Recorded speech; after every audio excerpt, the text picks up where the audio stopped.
Cernaglia Cultura è un progetto dell'amministrazione comunale, fortemente voluto dall'amministrazione comunale proprio per promuovere e valorizzare il territorio, ma non solo, anche per dare spazio appunto alle diverse forme d'arte che rappresentano il territorio, dall'arte allo sport, allo spettacolo, al teatro, alla musica. Siamo in una sala infatti dove abbiamo recentemente fatto la mostra di Tiziano Scarpell e lo dimostrano i quadri presenti, quindi tanti ospiti anche di rilievo importanti che ci possono sicuramente arricchire e dare un valore aggiunto alla nostra comunità. Sono certamente convinto che il passato ci serve per poi costruire il futuro, quindi un futuro che non deve essere fatto dagli errori che abbiamo già attraversato nel corso della storia, ma dobbiamo saper guardare la storia appunto come una prospettiva per il futuro. All'interno della rassegna culturale di Cernaglia Cultura abbiamo un ospite certamente di rilievo, un uomo, un personaggio apprezzato, stimato, conosciuto, ma non importante solo per questo. Questa sera appunto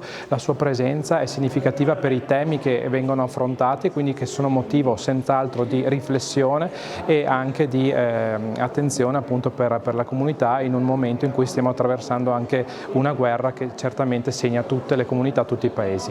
Questa sera a Cernaglia della Battaglia Toni Capuozzo presenta il suo ultimo libro, Balcania. Si aspettava un successo così importante per quest'opera? No, l'ho pensato come un libro di ricordi di una guerra di 30 anni fa e non avrei mai immaginato che sarebbe uscito nelle librerie con un'altra guerra europea in corso.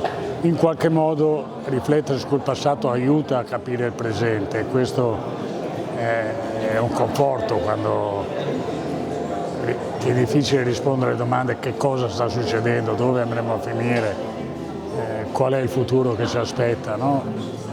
Il tentativo di ragionare sul passato, quando aiuta a accendere una luce sul presente, non è del tutto inutile, insomma. Quindi no, io mi aspettavo che venisse accolto come un libro appunto di ricordi e speravo che non fosse un manuale utile per il presente, invece questo si è rivelato. Si avvicina il 25 settembre, giorno delle elezioni politiche, i sondaggi dicono che il centrodestra sia avanti, tanti voti li dovrebbe prendere Fratelli d'Italia, ma l'Italia è pronta per un premier donna? Ma da un certo punto di vista direi che sarebbe ora, no? Spesso le donne hanno dimostrato di saper fare meglio degli uomini nell'amministrare non solo la casa, ma la comunità, la casa comune. Dopodiché, sai, credo che la democrazia deve sempre misurarsi con i cosiddetti poteri forti, con gli interessi dei grandi centri di potere mondiale, a cominciare da Washington. Vincesse la Meloni, bisogna vedere se la faranno governare, quanto le metteranno in bastoni per le ruote. Quello che dovremmo guardare ad esempio alla Svezia, no? Dove il centrodestra ha vinto sulla sconfitta del sogno socialdemocratico, delle porte aperte all'immigrazione, no? Forse quella è già una lezione per tutti quanti.